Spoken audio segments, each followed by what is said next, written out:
পবিত্র রমজান মাসে যদি কেউ জীবনে একবার শবে কদর পেয়ে যায় তাহলে তার জীবন ধন্য হয়ে যাবে। শবে কদরের ফজিলত তো আপনারা অবশ্যই জানেন। মহান আল্লাহ রাব্বুল আলামিন এই শবে কদরের ফজিলতের জন্য একটা পরিপূর্ণ সূরা অবতীর্ণ করেছেন, যে সূরাটির নাম হলো সূরা কদর। আপনারা হয়তো বারবার শুনেছেন।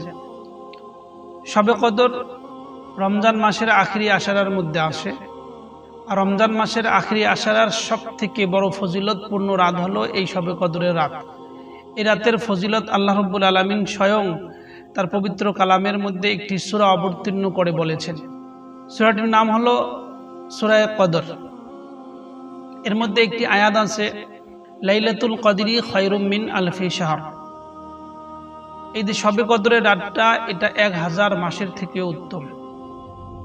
চিন্তা করেন, 1000 মাসের থেকে এই রাতটি উত্তম। এর অর্থ হইল যদি কেউ 1000 মাস ইবাদত করে, আর কোনো মানুষ যদি শুধুমাত্র এই লাইলাতুল কদরের ফজিলতটি পেয়ে যায়, তাহলে অবশ্যই তার 1000 মাস ইবাদত করার থেকে এই রাতের মূল্য বেশি হবে, এই রাতের ফজিলত বেশি হবে। এই জন্য পৃথিবীর সমস্ত মুসলমান এই লাইলাতুল কদরকে অর্জন করার জন্য, এই লাইলাতুল কদরের ফজিলতকে পাওয়ার জন্য পাগল হয়ে থাকে। সবাই চেষ্টা করে যে লাইলাতুল কদরের যেন ফজিলতটি আমি পেয়ে যাই। আল্লাহ রাসূল সাল্লাল্লাহু আলাইহি ওয়াসাল্লামও এই লাইলাতুল কদরের রাতের ফজিলতকে অর্জন করার জন্য খুব চেষ্টা করেছেন, এবং আল্লাহ রাসূল সাল্লাল্লাহু আলাইহি ওয়াসাল্লাম এর জন্য রমজানের আখিরি আশরার মধ্যে ইতিকাফও করেছেন। এবারে আলোচনা হইল যে রমজানের আখিরি আশারার মধ্যে যে রাতগুলো যায়, এই রাতের মধ্যে কোন দিন লাইলাতুল কদর হবে। জিনিসটা একটু যদিও খুবই কঠিন, এর মধ্যে অনেক মতামত রয়েছে। বিভিন্ন ওলামায়ে কেরাম বিভিন্ন মত দিয়েছেন। কেউ বলছে 21 রাতের মধ্যে লাইলাতুল কদরের রাতটা হয়ে যাবে, কেউ আবার 23 রাতের মধ্যে, কেউ বলে না 24 রাতের মধ্যে, কেউ বলতেছে 25 রাতের মধ্যে, 27 রাতের মধ্যে, 29 রাতের মধ্যে। বিশেষ করে আমাদের এলাকার মধ্যে এটা খুবই প্রচলিত হয়ে আছে, এবং এই লাইলাতুল কদরকে উদযাপন করা হয় 27 রমজানের যে রাতের মধ্যে। 26 রমজান যখন চলে যায়, যাওয়ার পরে যে 27 রমজান আসে, ওই যে রাতটা আছে, ওই রাতের মধ্যে আমরা লাইলাতুল কদর হিসাবে ওই রাতটা উদযাপন করি। আসলে কি ওই 27 রমজানের যে রাতটা আসে, ওই রাতের মধ্যে লাইলাতুল কদর হবে? আসল ব্যাপারটা কি, আর সত্য কোনটা, সহি কোনটা, এই জিনিসটাই দেখার জন্য আজকের আলোচনা আপনাদের সম্মুখে। আসসালামু আলাইকুম সুপ্রিয় দর্শক।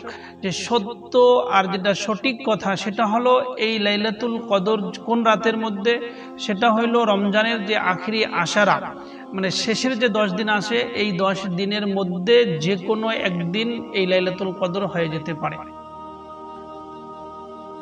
লাইলাতুল কদরের ফজিলত তো আমি আপনাদের সম্মুখে তুলে ধরলাম। এর জন্য আল্লাহ রাব্বুল আলামিন সূরা কদর নামে একটি সূরা অবতীর্ণ করেছেন। আপনারা আগে এই সূরা কদরের তরজমাটা ভালো করে দেখে নিন।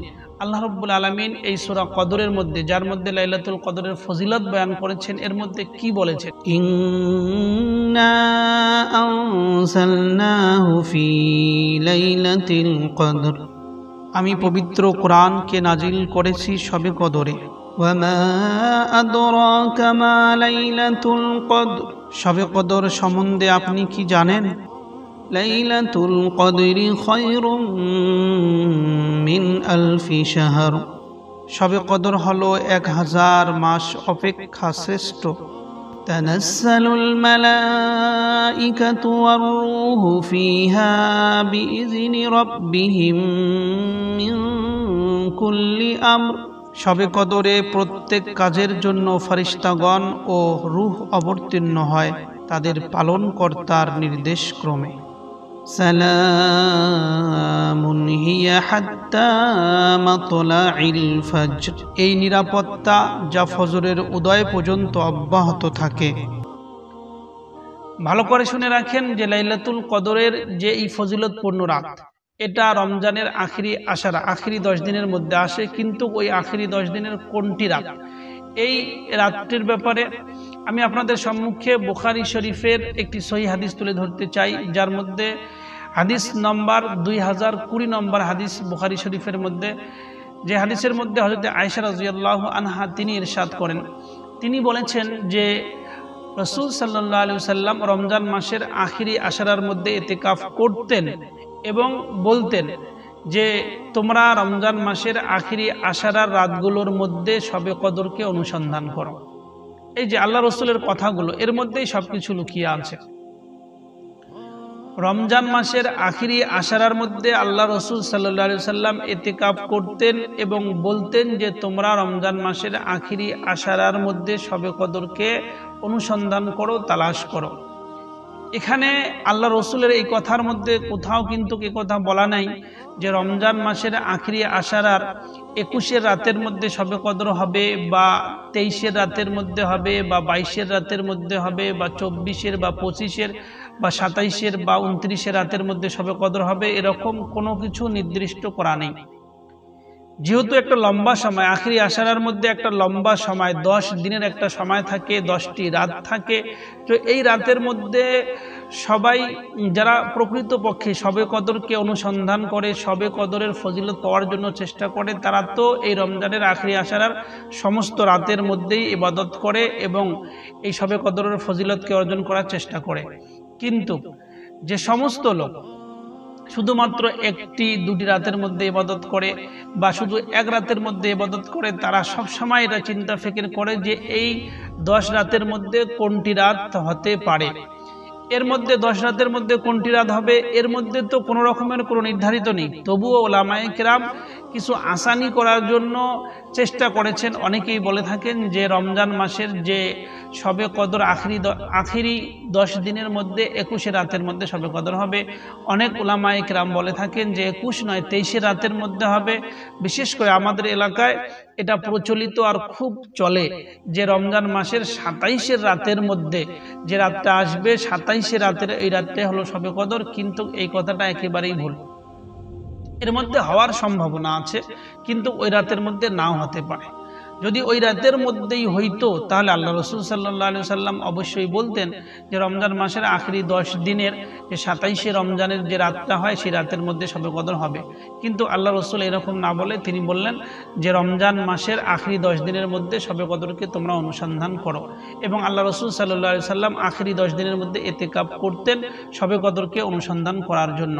এর থেকে আমরা স্পষ্ট বুঝতে পারি যে রমজান মাসের কোনো এই আখেরি 10 দিনের কোনো একটা দিন নির্ধারিত নয় শবে কদরের জন্য, বরং এই 10 দিনের যে কোনো রাতের মধ্যে অবশ্যই শবে কদর হতে পারে। এই জন্য আমরা কোনো একটা দিনকে নির্ধারিত করব না, বরং আখেরি 10 দিন ধরেই যে রাতগুলো আসবে সেই রাতের মধ্যে আমরা রাত জাগ্রত হয়ে আল্লাহ রাব্বুল আলামিনের কাছে ইবাদত করব, আল্লাহর কাছে দোয়া করব, আল্লাহর জন্য নামাজ পড়ব, নফল ইবাদত করব, আল্লাহর কাছে কান্নাকাটি করব। তাহলে অবশ্যই আমরা এই রমজান মাসের আখেরি 10 দিনের যে কোনো একদিনের মধ্যে অবশ্যই আমরা শবে কদরের ফজিলত পেয়ে যাব। তা না করে যদি আমরা একটা রাতকে নির্ধারিত করে রাখি আর ওই রাতের মধ্যে যদি শবে কদর না হয় তাহলে কিন্তু সারা জীবন আমার কেটে যাবে, কিন্তু তবুও শবে কদরের ফজিলত আমরা পারবো না। এই জন্য আমাদের প্রয়োজন শবে কদরের ফজিলত অর্জন করতে হলে আমাদের আখেরি 10 দিনের প্রতিটি রাতের মধ্যেই আল্লাহ রাব্বুল আলামিনের কাছে ইবাদত করতে হবে, আল্লাহর কাছে চাইতে হবে। যেরকম আমাদের নবী সাল্লাল্লাহু আলাইহি ওয়াসাল্লাম যখন রমজানের আখেরি আশারা আসতো তখন তিনি সর্বসময় নিজের কোমরকে বেঁধে নিতেন ইবাদতের জন্য, নিজে ইবাদত করতেন রাত্রিবেলা করে এবং নিজের ফ্যামিলিকে জাগিয়ে দিতেন যে তোমরা ওঠো, রাত্রের মধ্যে আল্লাহ তাআলার ইবাদত করো, আল্লাহ তাআলাকে মানানোর চেষ্টা করো।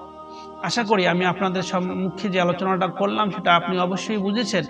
এরপরে থেকে আর এক রাতের উপরে ভরসা করে কোনোদিন শবে কদরকে তালাশ করবেন না, অনুসন্ধান করবেন না, বরং আখেরি 10 দিনের যে কোনো একটি রাতের মধ্যে শবে কদর হতে পারে, ওর মধ্যেই পুরো রাতগুলোর মধ্যে আমাদের শবে কদর অনুসন্ধান করতে হবে।